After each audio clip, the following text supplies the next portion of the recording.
Hello, hello, and welcome once again. J76NY here. And we are up to episode number 25 of our Union Max difficulty campaign on Grand Tactician, the Civil War. Last episode threw my entire game off. We did have a major victory up here in the east, but in the process of retreating, I think, or they just dashed past me, the Corps of Porterfield with 18,000 took Washington. As you can see, it's now in Confederate hands. So imagine that. We are moving the Army of the Great Lakes and the Army of Washington into Washington to take that.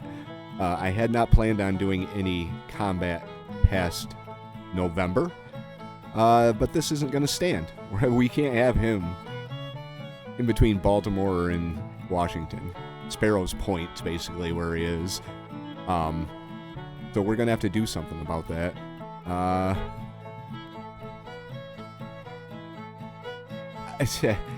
That threw me for a complete loop, having him go this way. The rest of their forces went south. So it looks like they wrecked all the railroads, if I'm reading this right. If we can do anything about those.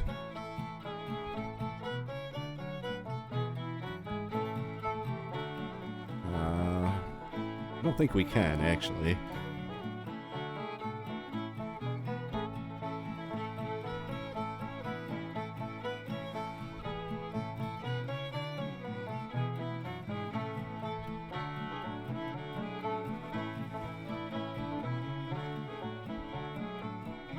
Kind of wondering if there's something on here that I can... Transportation bottlenecks, maybe?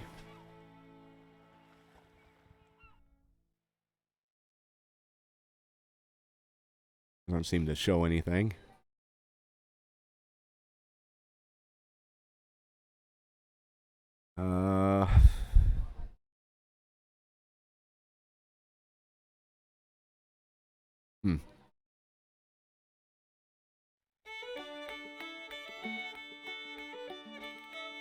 Alright, well, anyway, that's something that we're going to have to deal with going forward. The other situation is out in the west. Yeah, I'm still kind of speechless from that last battle here. I had a whole plan in place, and they just went and threw a wrench into it. Looks like they've thrown everything they have out west at St. Louis, and they're in the process of retaking it. The Army of Indiana, with 25,000, is what stands in their way. They're outnumbered. They're highly outnumbered. So I have given the order for Harney to move back. He's going to go and assist. Hopefully that'll give us parity in numbers. Out here in Beverly, Robert Patterson is facing off against Ferguson. I'm going to give the order to retreat because there's no way we're going to win this. Hopefully he retreats in the right direction. He's got a perk. Imagine that. The hospital, ambulance corps right there. Let's hit the play and see what happens here. Yeah, he's going in the right direction, at least. Kinda. Nope. He's running way in the wrong direction.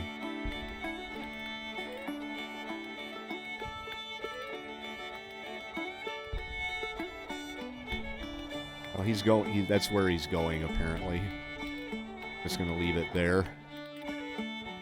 Take a look at the situation in Washington.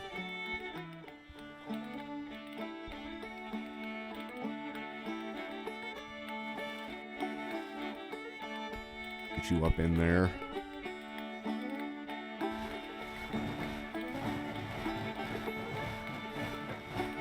Alright, Medal of Honor for Army and Navy.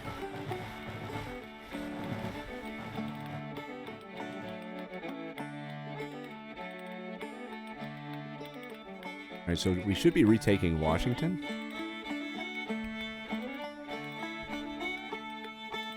Doesn't really appear that we are, though. Kind of wondering what's going on with that. If we move Sickles a little closer. That should be...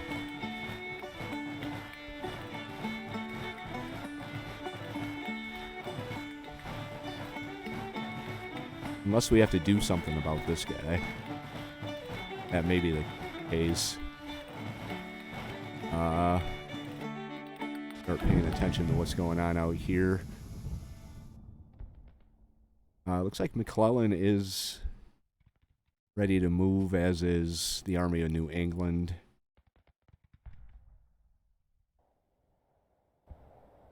We're going to send the Army of New England down to Winchester.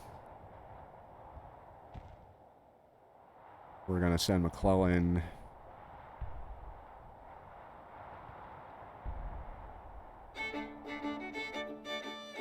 we're going to send him back out to Grafton.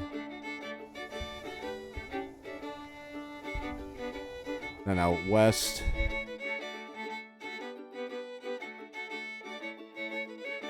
Arnie's on his way. I don't usually show all the movement on the map just because, honestly, nothing exciting about it. It still says Washington's in Confederate hands, which I don't like.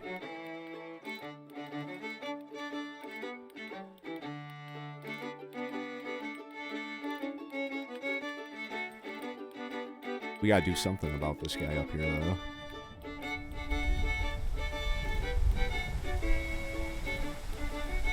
So all of a sudden, he's not ready at all. Probably because of the weather. Alright. Mullen's not moving. I think I ordered him to.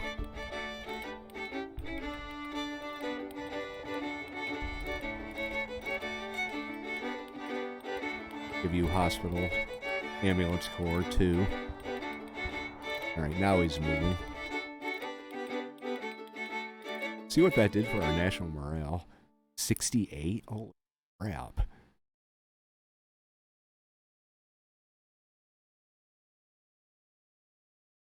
Yeah, we're not taking Washington at all. I'm afraid Sickles is going to have to go up to, do something about Porterfield here.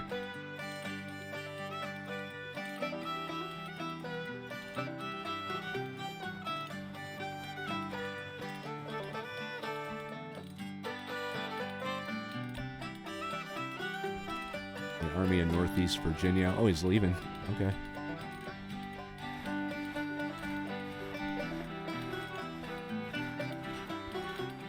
We'll take that, supply depot there.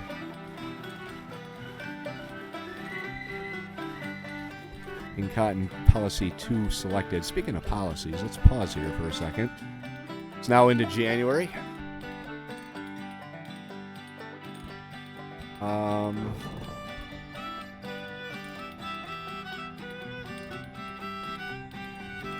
Let's check this here.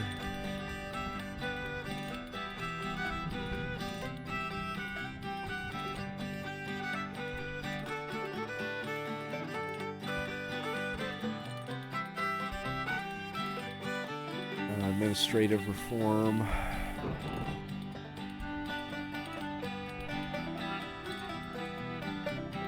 Australian rifles. Do that.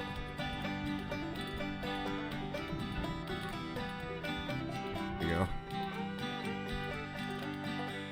We can do cavalry carbines now. Logistics reform, that'll be good.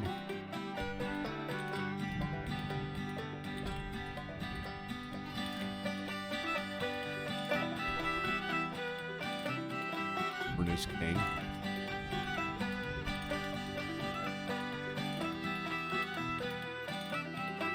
Alright.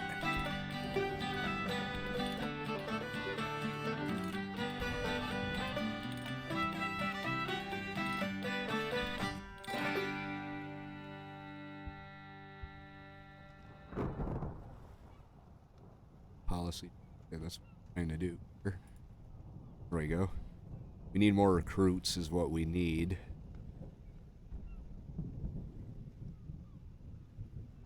Industrialization 1. Still haven't done that. 27 days for that. Military Act 2.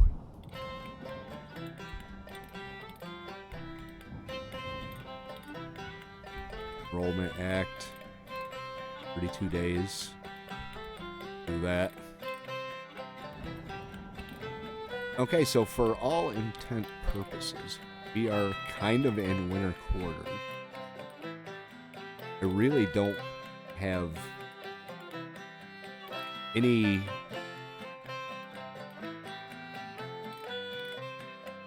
desire to do any more combat here. These guys don't look like they're going to be forcing the issue at all. Arnie's still on his way, so we may get some combat out here, but if not, then we are going to be going into winter quarters and doing our rebuilding. Let's find out.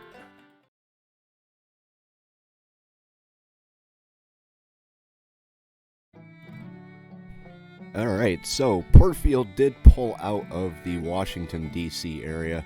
We don't really have to worry about him anymore because I don't know where he went. We do have Confederate forces in our front, but it is now March 9th, and 1861 is behind us. Now we look forward to what we are doing in 1862. I did go through and reorganize my forces. I ordered weapons and redistributed what we had, upgraded weapons, artillery, cavalry, and infantry. We did add about 70,000 new units, or new troops. Looking at this right now, they do outnumber us. So that's a problem going forward, but I am working on policies and projects that will give us more troops. So, what are we going to be doing in 1862? Well, we're going to be going on the offensive. Like I said, I've reorganized my forces. I've added some ships to our Navy as well. We'll start in the west, seeing that's where I'm planning on kicking off the spring offensive. So we are going to go to the Army Group. I'm going to go over what we have and then what my plans are for each Army Group. I've got 3 of them, one for the east, one for the center, and one for the west. I've split it up into 2 stages, the offensive. Stage 1 is probably going to be a little more passive, getting into position and moving units around. Most of that's going to happen starting on April 1st. The only thing I'm going to do right now is I'm going to take Sherman right now because we're kind of surrounded here. Sherman's going to move down to Vandalia, and take this. I'm going to rail him down there. He's going to take that. And then he's going to sit there for the time being. But first and foremost, let's go over what we have, what I've done here. Army Group West is under the command of William S. Harney. There are 3 corps in the Army Group. Some of these guys are still forming up. They're pretty close to having everybody that they need. So by the time I actually move them, hopefully their readiness is at a good state so they can move. First Corps is under William Sherman. He's got 20,351. I'm also working on artillery reform so that we can have bigger battalions of artillery. Sherman has 3 divisions under him. Stockton with 7,000. Nathaniel Lyon 6,000.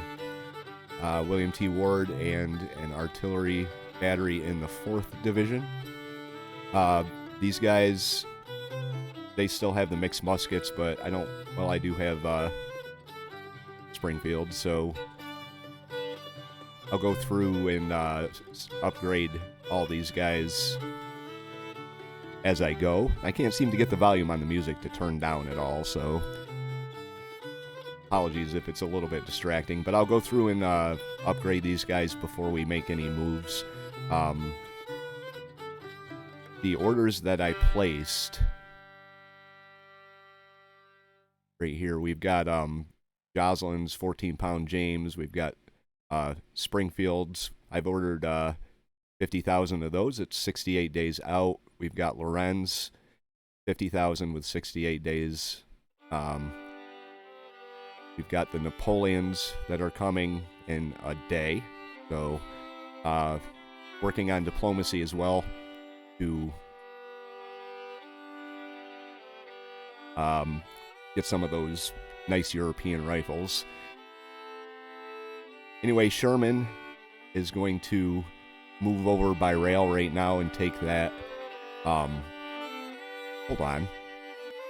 Okay, that's a little better. He's going to take that supply depot.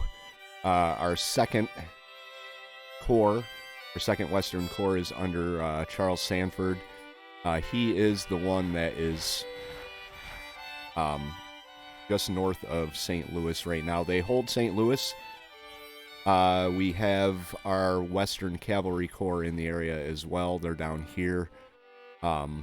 Sherman and Sanford are going to be taking the situation right here in hand with the help of our Cavalry Corps. That's the first priority that we have in the West, is getting this massive Confederates out.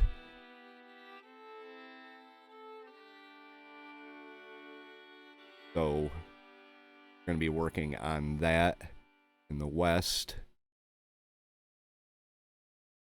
And then under Harney, we do have a 3rd Corps. Alvord, he's only got 13,000 troops right now. And he is over here in Indianapolis.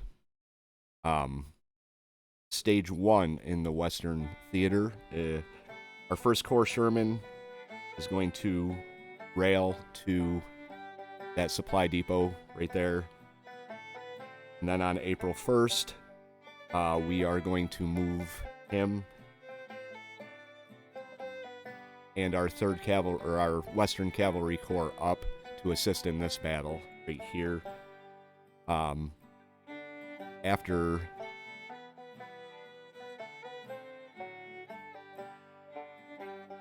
that,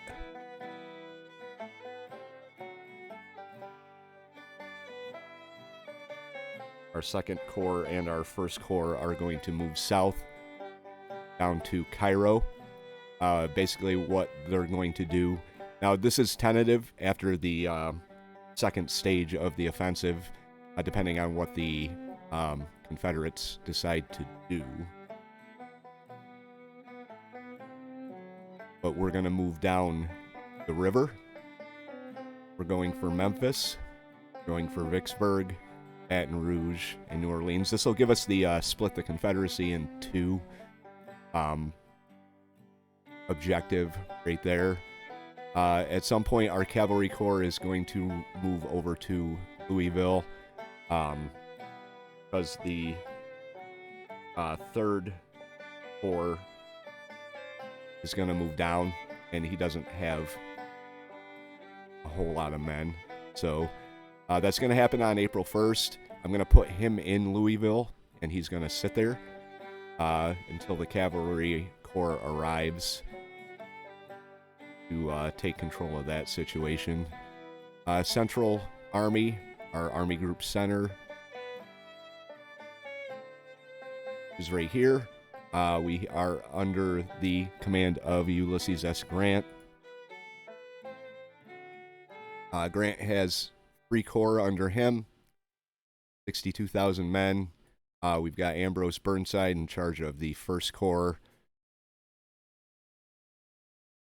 Good old Ambrose is right here in Grafton.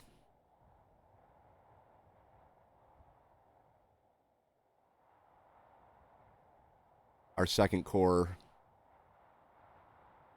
under Robert Patterson is south of Grafton. These two are basically going to be dealing with Ferguson's corps. He'll have 15,000 men. Burnside will have 27,000 when he gets fully ready. Ferguson has 28,000, so we're going to be moving in on him and get him taken care of. But in stage 1 of the central offensive, they're just going to hold their position for right now. Third Corps of the Central Army Group under McClellan. He's holding position out here for now. He's good to go. In stage 1, we are going to move him over to Charleston. That's going to be part of taking West Virginia and switching it to the Union. That's going to be his goal in stage 1. First goal will be Charleston. We're going to have one of our Eastern Corps, this one, Don Carlos Buell. He's going to be assisting with this situation down here. But once this is dealt with, the entire Central Army in stage 2 is going to be swinging west, kind of in a southwest direction. They're going to head for the Cumberland Gap. They're going to offer what support they can to the, I'll call it the left wing of our Army Group West. They're going to work in concert down there to move down into the Tennessee area, central Tennessee through the Appalachian Valley. We're going to have them come down like this, just south along the river. That's our western group. These guys are going to swing in, offer support, and then possibly after we see how that plays out, they're going to head east and work on getting this taken care of here. That's the Army Group Center.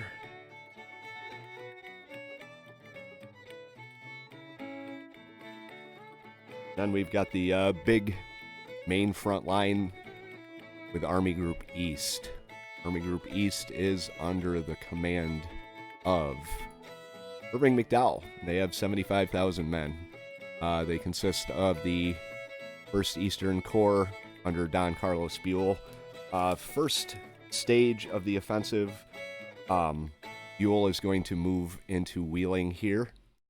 He's going to be assisting in taking West Virginia and also in dealing with Ferguson down here. He's going to come through and then head kind of in a southeasterly direction to deal with this right here. The 2nd Eastern Corps under Winfield Scott Hancock. He's got 25,000 men. The 2nd Corps and the 3rd Corps in the first stage are going to hold position. And then closer to the May kickoff of our Eastern campaign, I'm going to move 2nd and 3rd down towards Stanton. Actually, Buell, he's going to head towards Stanton. The 2nd and 3rd Corps,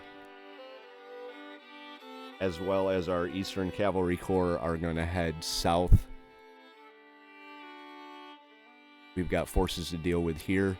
Their objective for the second phase of the offensive is going to be to make it down to the James and Kanawha Canals puts Buell here.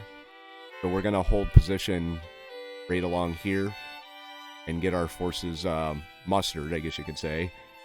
And then we're going to make a push on Richmond. That is probably going to be post stage 2. I'm hoping that we can actually get down through here to take up position and then be in a readiness so that all 3 of our Eastern Corps can move on Richmond at once. This is what they have in between me and Richmond. They have Beauregard's Corps, 20,000. They have Lee's Corps with 21,000. And Walker's Corps with 16,000. So almost 60,000 troops are going to be in between us and Richmond, but we have the numerical advantage on that. Also, hopefully, as I re-equip my forces and get new weapons, we can make quick work of the ill-equipped Confederates. And now is the time that I've actually been debating with myself about the Army of Washington right now. He's under Timothy P. Andrews. I have tried to replace him with Winfield Scott here. So,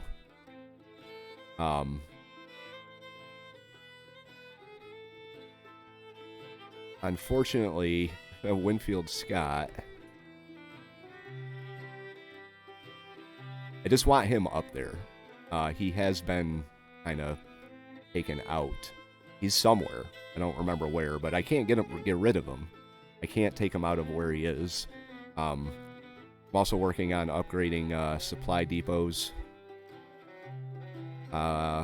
We've upgraded a bunch of them so far, so our supply situation as we move south will be a little better than what it was the last time. Sickles.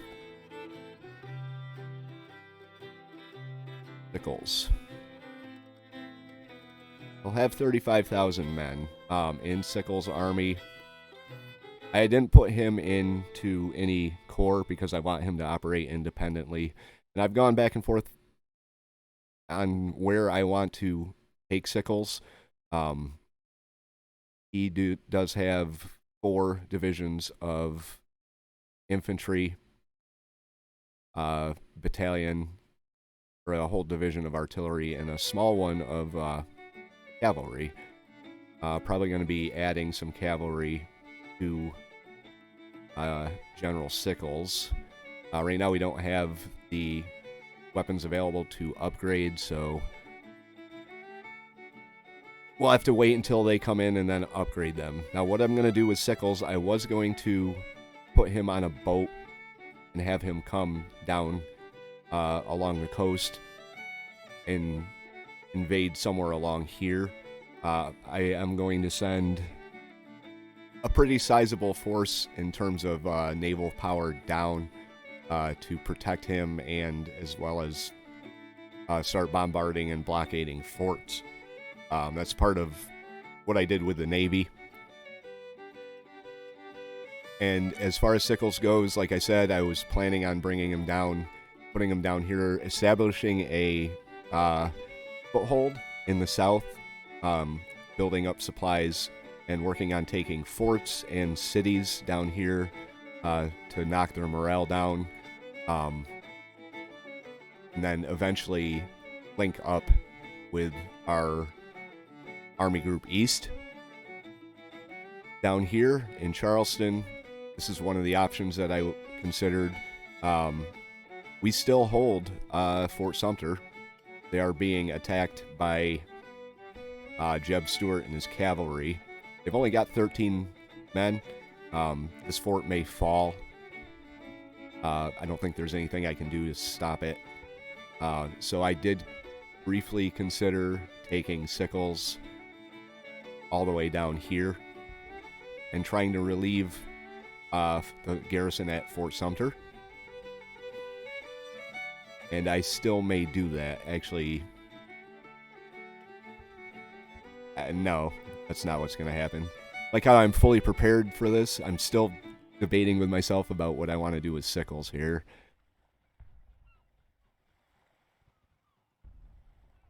If we put them way down here, we could start moving in on this area here, cut some of their supply lines, some of the railroads. But the issue I have with that is sickles with this 30,000 may draw the attention of this group out here. They've got quite a large force. They've got probably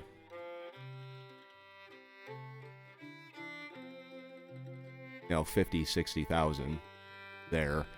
So my plan right now with sickles is to come down here to the port of Elizabeth and put him down in Elizabeth. From there, we can move up on Norfolk. We can move inland to Raleigh, and then assault these forts along the coast.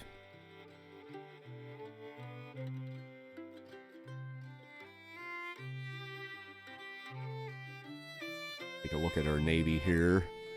The home squadron right now is down there. They're blockading the Norfolk area.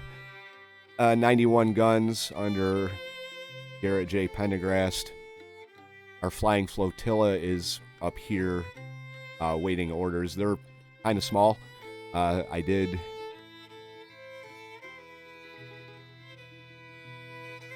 Let's see, I added a few more ships to them. Ocean-going ships mostly. Our Atlantic blockading squadron is down in the Norfolk area too. They've got 179 guns. So they should be able to handle anything the Confederates have down here.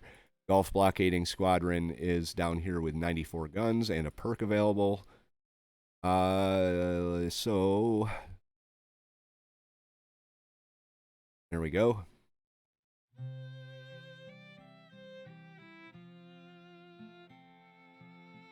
When the time comes, I may have them come in to blockade this area here.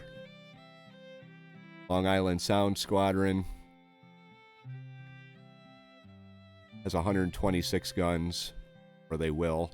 All of our naval forces are going to be moving down along the coast here. The Ohio Squadron is fairly small. They are right here in the river by Louisville. We're going to use them to assist. Now, we've got a Confederate squadron. The New Orleans Squadron made it all the way up here. So, in the meantime, I'm going to probably put together another group in Chicago of river-going vessels and send them down. Get them as many guns as they can. Get them down there. Deal with the New Orleans Squadron, and then we can use both of these squadrons either combined or individually to kind of cut off their line of advance. Probably wouldn't be a bad idea to send one of them east and one of them south, so that's what we're going to do. Our East Coast Squadron is still forming up. David Farragut is in command of that. They're going to have about, I'd say, 150 guns. We do have a ton of ships still in harbor. So we could add them to the squadron, but I've been holding them back for the time being. So now it is March 9th. On April 1st, we are going to off the offensive. It's going to be a limited kickoff. We'll start that in the next episode. What I'm planning on doing is, if the Confederates want to put up a fight in April, the Confederates want to start fighting in April, then I will bring you that. If not, we'll kick off the next episode probably in the middle of April. I've got sickles set on April 15th. That's the date that I picked to send him down to Alexandria. It'll give him enough time to, or not Alexandria, Elizabeth. It'll give him enough time to get there, and then at the beginning of May, we're going to go full bore. I want to capture Richmond and West Virginia. I mean, West Virginia isn't exactly a huge hit to their morale, but it will help us. This should be, I don't want to say easy, because they're going to be sending a lot of forces against us. They may even send that group here this way. And my worries about Sickles will be for nothing. But these guys are going to work on cutting the Confederacy in half. The Central Corps is going to work on taking the Kentucky, Tennessee area. And then we're going to move everything that away and deal with the main body of the Confederate Army. So, let me know what your thoughts are on this. What would you do different? What do you think about my plan so far? I'm going to be recording probably a couple episodes of this for next week. Sorry about the lack of content. Work has gotten kind of busy, and it seems like I've got a few series that are heavy on the editing. I'm also starting a new War on the Sea series, and I've been working on the intro for that. A lot of editing going into that. The Planet Zoo series, our Your World Zoo, is very time-consuming to put together an episode. So that is the reason for the lack of content. So anyway, we are going to kick off our 1862 offensive. If you have any tips or advice, like I said, leave those in the comment section below. If you want to follow along and see how 1862 plays out as we continue on through our max difficulty Union campaign on Grand Tactician Civil War, hit the subscribe, and you can come along with us, and we'll see you sometime in April. Jay is 76NY saying thank you very much for watching, and have yourself a very good day.